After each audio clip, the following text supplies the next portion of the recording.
you for coming out here. Wanted to take some time to provide information on the investigation that we started yesterday and give you status of where we are now. On March 4th, 2014 at 3:08 p.m., officers from Operations Division South responded to a report of skeletal remains in the 700 block of West Idaho. These remains were found by the landlord who had evicted the family who had previously been staying at the residence. And upon our arrival, we confirmed the skeletal remains and determined that they were of a small child. Detectives from the homicide unit and the dependent child unit responded to conduct the investigation. They identified the family that had been evicted as the Barreras family, and that consisted of mother Raquel Barreras, and I have the spelling as Barreras, with a date of birth of 11/29/74, and I believe we'll be giving you printouts of all this information. The father, Martin Barreras, date of birth of 11/06/68. There was also living at the house a 19-year-old daughter, 12-year-old son, 7-year-old daughter, and a 4-year-old daughter.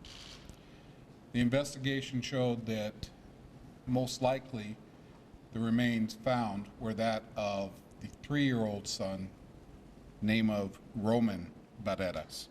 We have a date of birth of 7/13/10.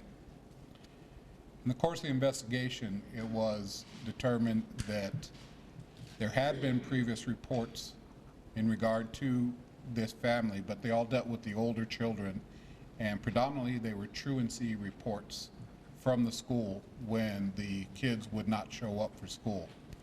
We had responded to the residents in the past, verified the welfare of the children. There were never indications of any physical abuse, but since the reports involved the school-age children, there was nothing that came forward about Roman.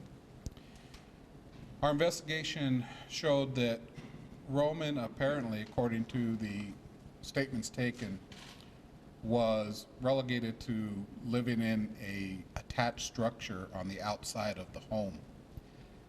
The remains were found in a blue, apparently toy chest inside that structure.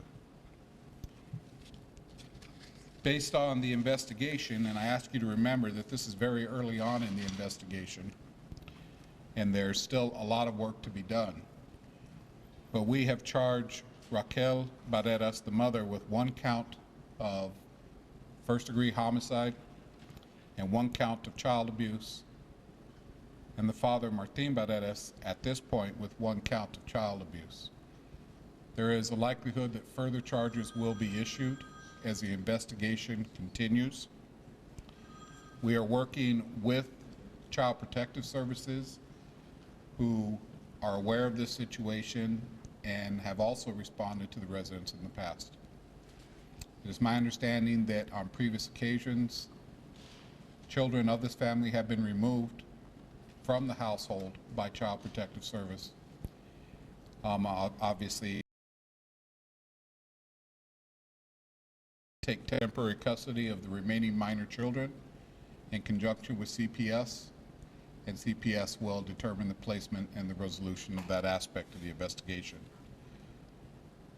We will continue with our interviews and our investigation with family members and surrounding neighbors, and as we have further details, we will provide them to you. I'll take a few questions at this point. How are the children that you've recovered? How are they doing now, Chief?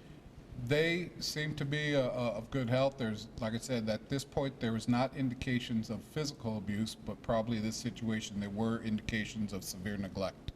And did they have any indication that their brother was dead? Do they know anything or could add any light to this? We're going to be looking at that in the interview, and we don't want to talk about that at this point in the investigation. How long had the remains been in that toy chest? That's something that we'll determine through a forensic analysis of the remains. You know, it's been less than 24 hours at this point. Obviously, we're going to want to ask for the forensics to help us determine, if we can, the time of death and how long the remains have been there. When was the last time police visited this house? Let me look. I think the last time was November of 2012.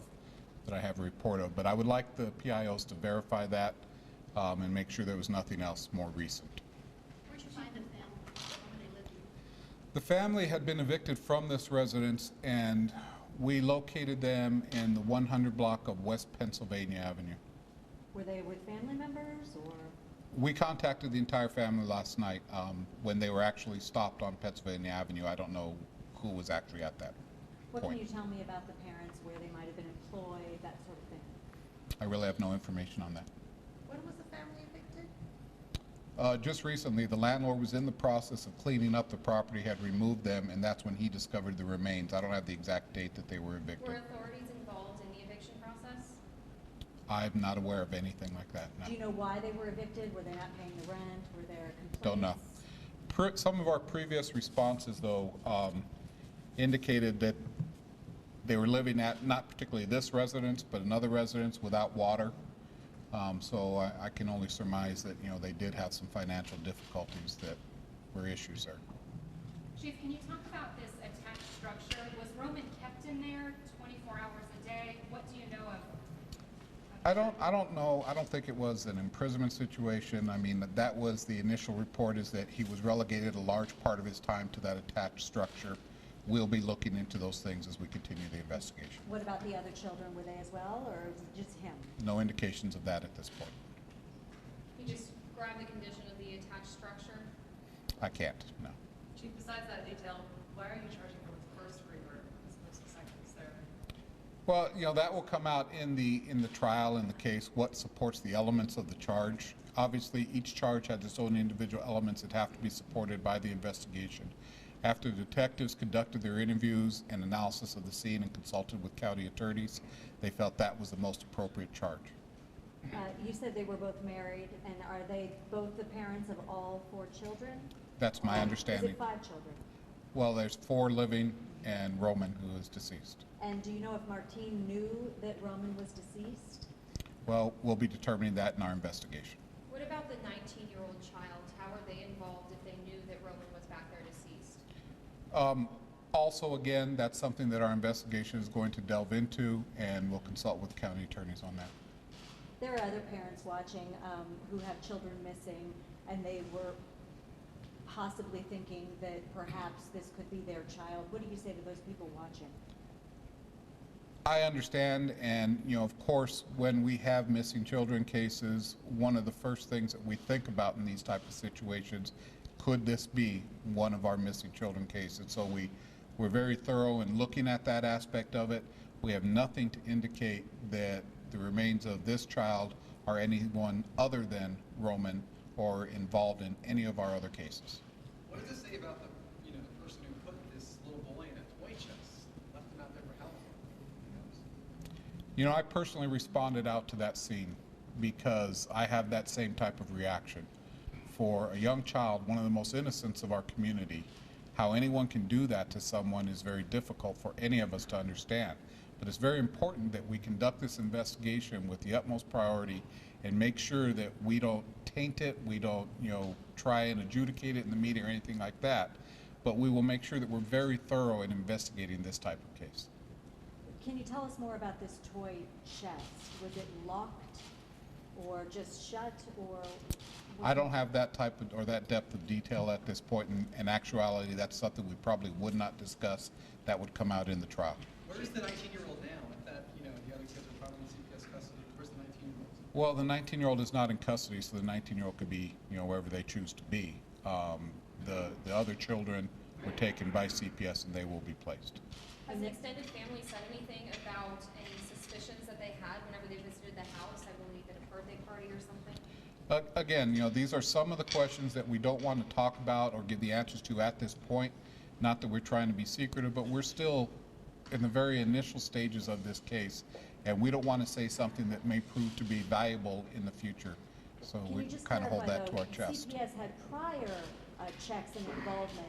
Was there any sort of open investigation whatsoever regarding CPS and this family? CPS would have to answer that. I don't know. We're One not more aware. question. Can you say how the child died? That will be determined by the forensic analysis, and the medical examiner's office will have to determine that. Okay. The PIOs will be handing out the sheet that has the information that I gave you, and I just want to thank you for taking the time to come out. I know that you're here also for some of our NCAA preparations. Thank you.